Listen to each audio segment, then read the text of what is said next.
Hey everyone, this is Neon Polygons, and today I want to take a look at a brief add in technology, the Netbook.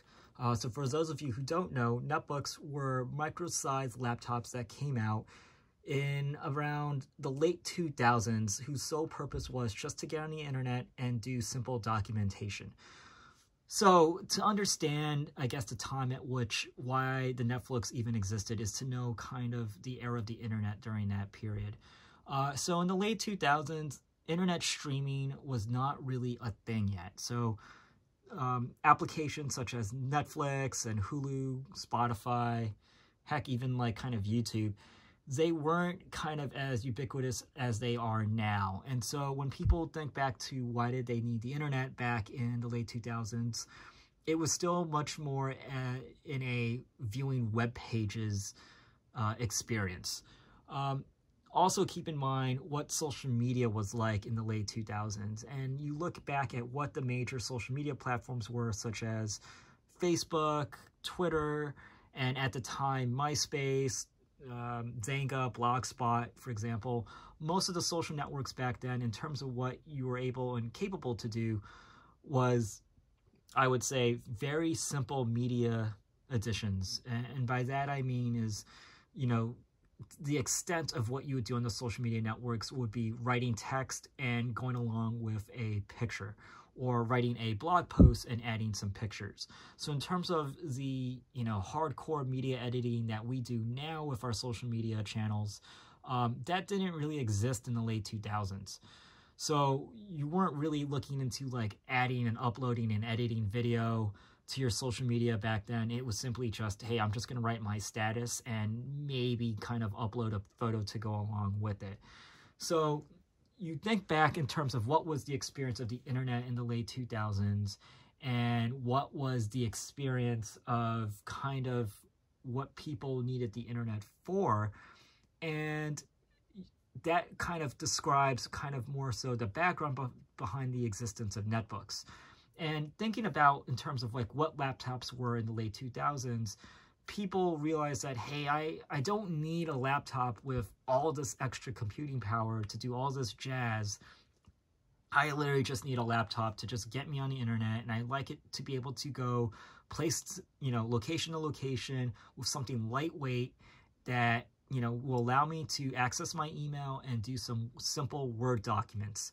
And that's what the industry's answer to that was the Netbook. So Netbooks were really small in form factor. I would say most were under the weight of 3 pounds and had screens that were only 9 inches in diagonal. And so there kind of was the answer for a lot of PC manufacturers to kind of service that supposed need for providing people small form laptops that were purely just kind of, they'll do only what you need, which is just get you on the internet and do simple Word documentation, and at the same time provide you it at a low cost.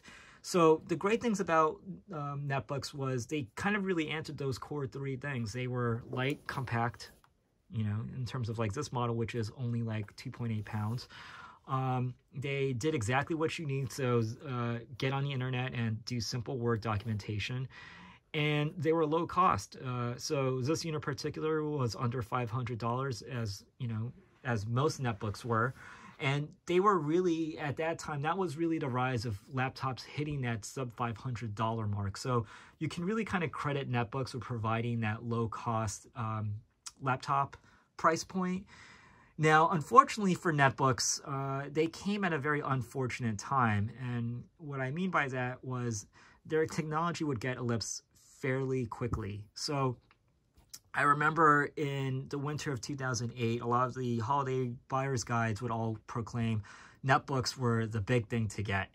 And literally less than a year later, in the holiday buyer's guides of 2009, I remember reading that Netbooks were a thing of the past and, you know, avoid at all cost. And you just have to look back at what else was also released during that time. Netbooks, again, were essentially just really underpowered laptops that had most of their OSs stripped out to just bare functionality of just being able to power a web browser and simple open source programs. And when you look at how the evolution of laptops, came about, most laptops eventually, like in the late 2000s, early 2010s, they became vastly powerful in smaller form factors than even in lighter weights than what netbooks could offer. So at the same time this was released, the MacBook Air came out, and I was always baffled why people weren't more gaga over the MacBook Air than netbooks. And the reasoning behind that was simple. MacBook Airs, when they first came out, were around the $1,200 to $1,400 price point, whereas netbooks were sub $500. But it wouldn't be long in which the price point for MacBook Air, specifically the 11-inch MacBook Air, would come out, which was at the $700 price point. So it wasn't that much more expensive than a netbook, but still provided you a full MacBook Apple experience, as opposed to netbooks, which were just stripped out versions of, Linux. Other things to keep in mind was less than 2 years after netbooks really started to rise in popularity would be the release of the first line of Google Chromebooks, which really was, in my opinion, a true laptop that provided like a web-only experience, but did it in a much more streamlined, performance, driven standpoint, that even to this day, I still can use those Google Chromebooks and access the internet and all the functions that I require the internet now, such as like streaming, as opposed to what netbooks can do, which is very limited in today's scope. But I'm not taking a look and comparing netbooks, how they stack up against other laptops. I specifically, I'm just like providing as context of, why netbooks kind of just came and go in a shot in the dark, and why you don't really hear much about them today. But really, this video is to show you what you can do with a netbook in 2019. So this model that I'm using here is an Asus Eee PC 900. This is using a Intel Mobile Celeron processor at 900 megahertz. So to put that in perspective, if you have an Android phone, as I'd say as early as 2014, that's more powerful than probably this netbook itself. In fact, the iPhone that I'm using is probably like 200 times more powerful than this netbook itself.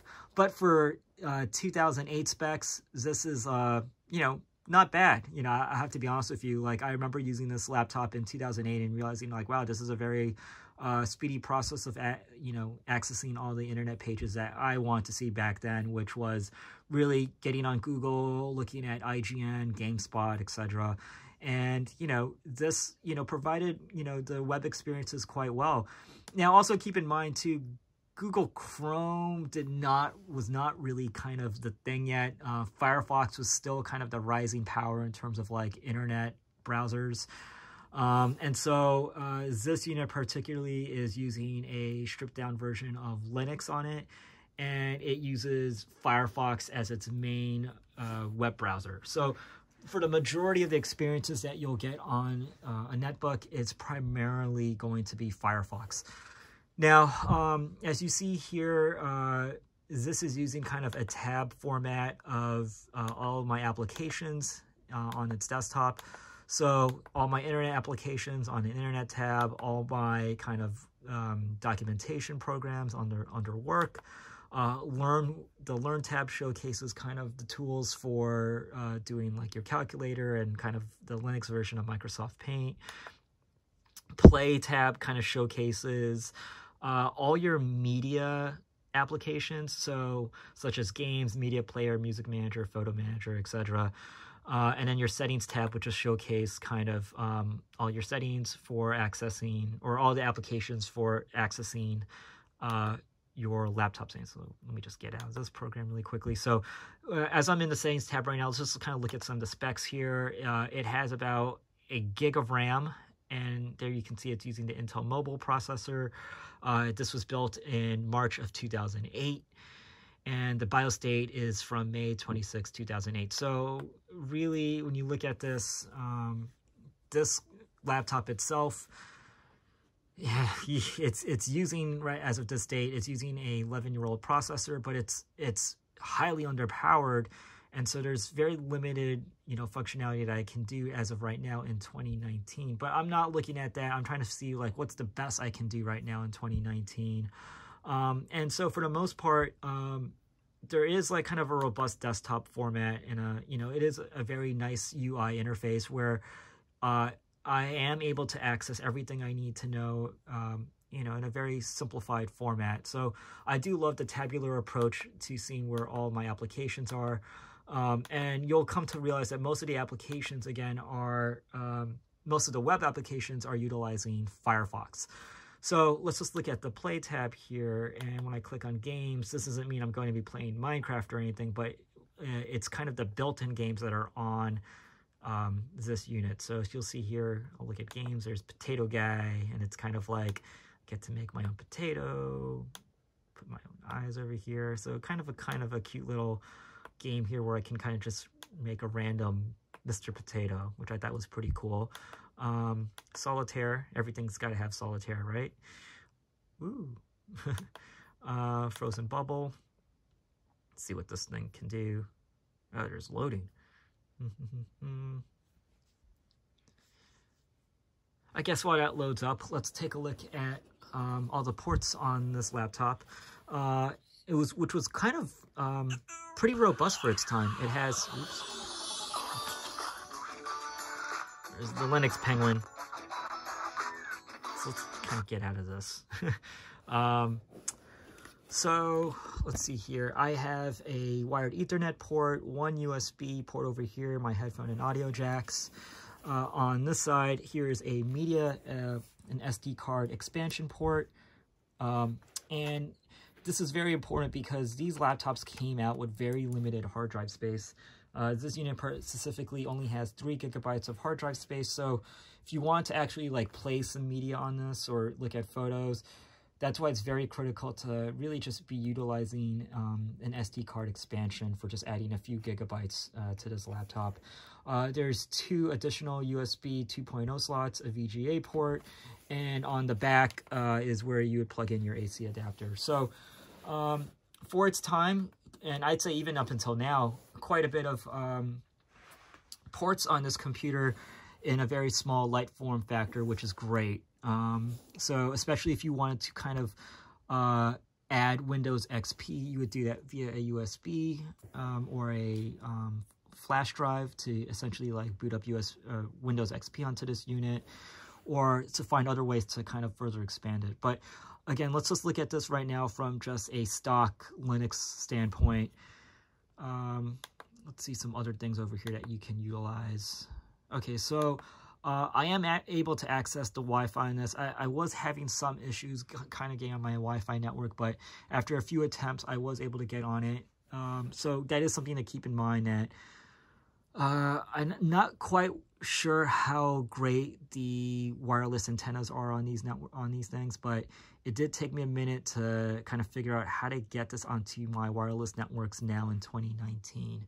But let's try to access some of the internet functions on this. So if I went to webmail and try to bring up Gmail, it can load up Gmail, but what it does is there's no kind of application on the computer that's purely just for email. It just brings up the Firefox browser and brings you straight into Gmail. As you can see, it's kind of broken a little bit. The full Google login isn't even showing. So I actually tried to see if I can access Yahoo, and while I can access Yahoo and log in, most of the page is broken. In fact, it doesn't even show any of the HTML5 that I can that you would normally see on the Yahoo login screen. So I guess that's that in terms of what you can access for internet. So let's go back to, how do I get out of this? Oh, back into the internet tab. You can access Google Docs. I'm not quite sure, so this is the first time I'm going to actually try to attempt it. Let's go see what happens. It will bring me back here to the Google login. So technically, you should be able to access the web version of Google Docs. and there's a word clock in here. And one of the odd functions of this was that it actually had built-in Wikipedia, but when I meant built-in Wikipedia, it really just had like a shortcut for Wikipedia. Once I actually clicked on it, I thought it was going to bring up an application dedicated for it, but actually no, it just brings up Firefox again, and it tells me that, okay, my security is out of date, blah, blah, blah, blah. And then it says, actually, I can't even access Wikipedia because my browser is outdated. So with that in mind, it feels like a lot of web applications I won't be able to access because my browser's up to date and I'm not able to update it anymore. But let's see if I could just get on Google, right? So let's get on Google, and voila, Google actually does work. And hold on for 1 second over here. Let's see if I can access video. So I just put in video games and here, or actually, let's try YouTube, you know, and see if this will actually bring up YouTube. I tried accessing YouTube earlier via just typing in the URL, but then it brings me to like another page where it's saying I cannot access YouTube, my browser's out of date. Okay, so here I'm using YouTube. Let's try first like looking at Wikipedia and seeing if it can work. Nope, it doesn't work, do that. So let's just try getting to YouTube straight up. And as I get on and click the YouTube link through the Google search, and one thing just to keep in mind, this came out at a time before mobile browsers and I would say tablet browsers were a thing for the internet, before responsive design. So when I actually try to access Google and show it on my browser, it comes out like really funky. I think Google's thinking like, hey, this is not a true desktop browser, so it renders it in like a tablet format, and so that's why like Google here just looks like all, you know, all kind of in an odd tab format. So it's looking as if it's assuming that I'm viewing Google right now through a mobile or tablet view. So that's why it's putting in this kind of tabular viewpoint over here. But anyways, let's go access YouTube and see how this looks. Kind of all over the place, as you can see, and it's loaded it quite well, but a lot of stuff just isn't really rendering. So I guess let's just try the first video and see how that, if it can actually start running. Come on, let's do this.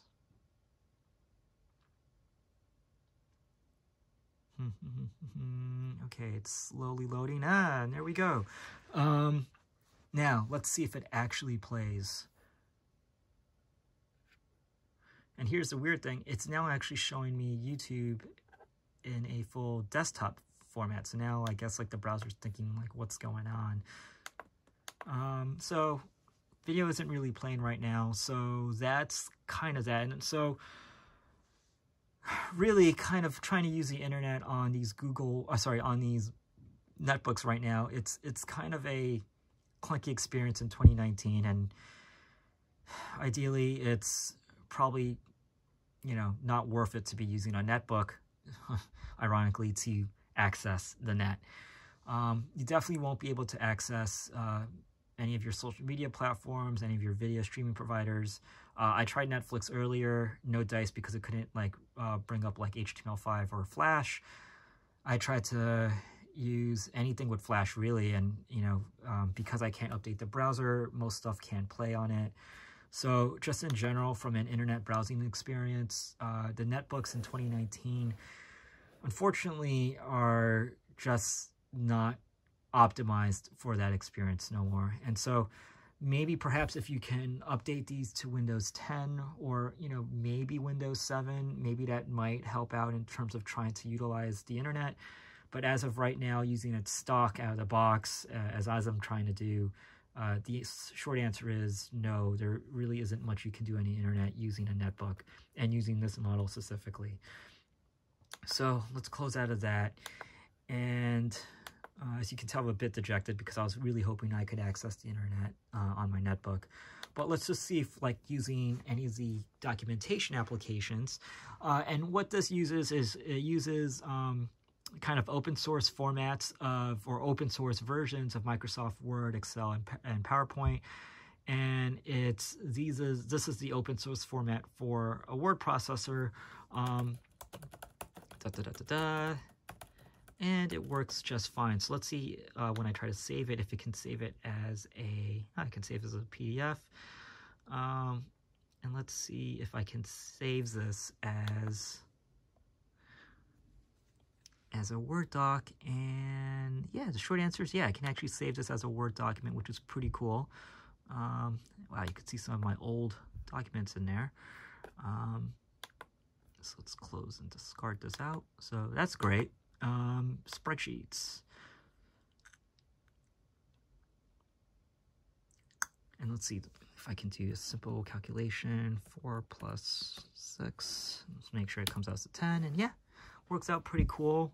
And can I save this as a XLS format? And the answer is yes. And so yeah, you can still use these to access Office documents. So that's great. And last but not least, let's try PowerPoint.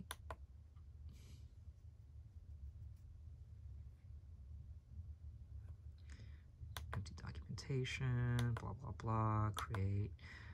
And can I insert certain things like a picture? Yeah. So I will say, while you can't do a lot of things from an internet perspective, from a pure documentation standpoint, the netbooks are great. And in 2019, I would say if there's any functionality that you can still muster out of these things, it's the fact that they still work as a great word processing unit.